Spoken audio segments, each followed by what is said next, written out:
श्री वेद व्यास जी ने वर्णन किया है शिव महापुराण का सुंदर लेख कानन। 24,000 श्लोक शिव महापुराण में है, 12 संहिता 12 खंड है। भागवत की रचना वेद व्यास जी ने इसलिए करी कि वेद व्यास जी को अपने मन में आत्मा की शांति के लिए कुछ करना था, आत्म तृप्ति की, आत्मोद्धार के लिए। और जब आत्मोद्धार के लिए वेद व्यास जी ने श्रीमद् भागवत की रचना कर दी, उस रचना के बाद में जगत के लोगों को जगत कल्याण के लिए, जिसको देखो कोई तन दुखी, कोई मन दुखी, कोई धन बिन रहत उदास, तुलसी या संसार में सुखी राम का दास। भगवान वेद व्यास जी ने देखा दुनिया के लोग बड़े दुखी हैं, कोई धन से दुखी है, कोई तन से दुखी है, कोई मन से दुखी है। तो वेद व्यास जी ने सोचा अब करा क्या जाए। तब वेद व्यास जी ने उसी समय शिव महापुराण की रचना कर दी जगत के कल्याण में। जगत एक बड़ा सुंदर महत्तम लिखा, बड़ा सुंदर तत्व लिखा वेद व्यास शिव महापुराण के लिए। कहते हैं भागवत पितरों को तारती है, रामचरितमानस जीव को तारती है। पर वेद व्यास जी शिव महापुराण में लिख रहे हैं, अगर शिव महापुराण की कथा देखो, भागवत तो गोत्र से तार रही, काय से तार रही है? गोत्र से। गौकर्ण ने धुंधकारी के लिए गया जी में पिंडदान करा था कि नहीं करा था? उसके बाद भी धुंधकारी तरा था क्या? अरे बोलो तो नहीं तरा। गया जी में पिंडदान करने के बाद भी धुंधकारी नहीं तर पाया। क्यों नहीं तरा? क्या गया से मुक्ति नहीं मिलती लोगों को? अगर गया से मुक्ति नहीं मिलती तो दुनिया के लोग गया जी में जाके पिंडदान करते क्या? नहीं करते।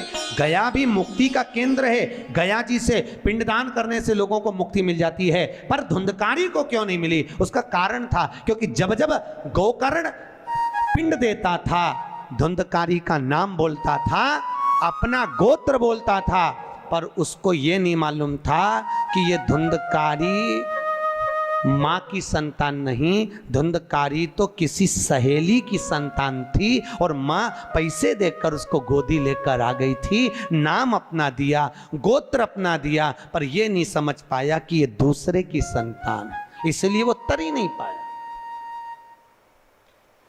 भागवत गोत्र से तारती, राम कथा जीव को तारती है। पर शिव महापुराण कहती है अगर शिव पुराण की कथा में अगर माताएं और पुरुष वर्ग कथा को सुनते हैं तो माता के पक्ष की 7 पीढ़ियां और पुरुष वर्ग के पक्ष की 7 पीढ़ियां बिना गोत्र के ही तर जाती है। शिव महापुराण की कथा बिना गोत्र। क्यों? शंकर जी का क्या गोत्र है? बोलो तो। जब उनकी शादी हो रही थी ना भोलेनाथ जी की, तो पंडित जी ने पूछ लिया था, संकल्प देते कन्यादान का। कन्यादान के संकल्प के समय पर पंडित जी बोले अमुक नाम शंकर, पिताजी का नाम शंकर, दादाजी का नाम बोलो शंकर, परदादा का नाम शंकर। इतने में पंडित जी को बुरा लग गया। पंडित जी ने सोचा बताओ ब्याह करने आया है कि नशे में आया है? पिता का नाम शंकर, खुद का नाम शंकर, दादाजी का नाम शंकर, परदादा का नाम शंकर। इतने में तुरंत पंडित जी उठ के खड़े होकर हिमालय राज से बोले, वहां भोलेनाथ जी के सम्मुख में हिमालय राज से बोले, हिमालय राज ये कैसा दूल्हा? अपनी लड़की को तुम्हें इसके साथ भी आ रहा, नशेले के साथ, गंजेड़ी भंगेड़ी के साथ?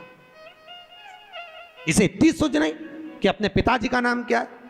इतने में हिमालय राज ने अपनी पत्नी मैनावती से कहा, मैनावती तू बेटी से के, पार्वती से कहा, पार्वती तू उससे के। पार्वती ने शिव जी से कहा, प्रभु ब्याह अच्छे से कर लो, क्यों प्रपंचा मचा रहे, क्यों प्रपंचा? तो भोलेनाथ जी बोले, पार्वती मैंने गलत क्या बोला बता? अच्छा तो क्या तुम्हारे पिताजी का नाम बोलो ना। तो भगवान भोलेनाथ जी बोले, अच्छा अब की बार पूछेगा तो बिठा पंडित को वापिस बिठा।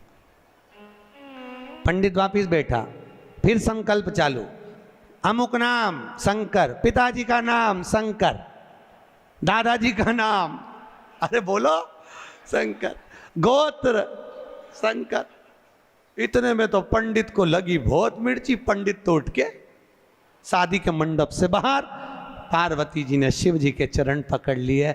बड़ी मुश्किल से एक पंडित आया, क्योंकि तुम बारात ऐसी लाए थे, सब देख के भग गए, एक ही बच्चा, तुम उसको भगा दोगे तो शादी कौन कराएगा। इतने में शंकर भगवान बोले वो ही कराएगा जो भी भाग के गया, तो चिंता मत कर। शंकर जी ने गले में से हार को उतारा और कहा जा रे जरा धोती में घुस जा। और जैसे ही बब्बा गया, और जैसे ही गया पंडित जी के पास, पंडित भाग के तुरंत और मंत्र बोलना चालू है, सब मंत्र बोले।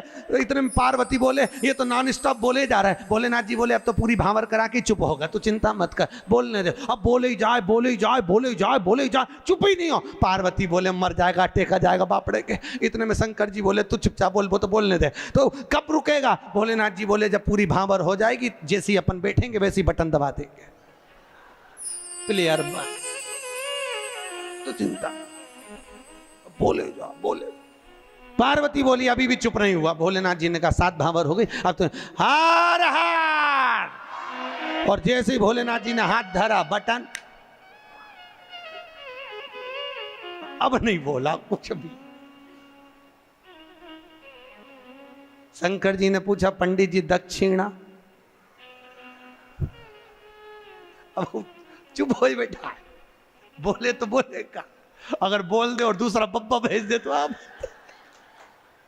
बोल के कहा आप तो बोल लेना दक्षिण कहलवा। चुप। पार्वती जी ने पंडित जी का तिलक करके पूछा आपको क्या दूं।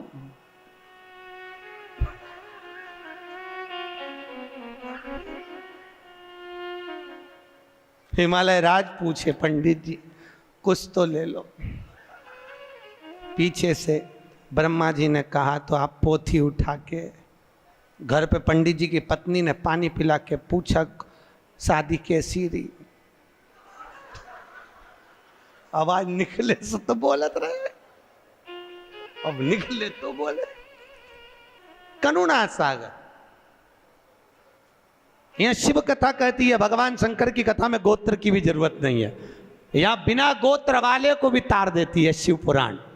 आप सुनोगे, माताओं ने श्रवण करी तो उनका माए का पक्ष की भी 7 पीढ़ी, ससुराल पक्ष की भी 7 पीढ़ी कथा को श्रवण कर कर तर जाती है। ऐसी शिव महापुराण की कथा है शंकर की।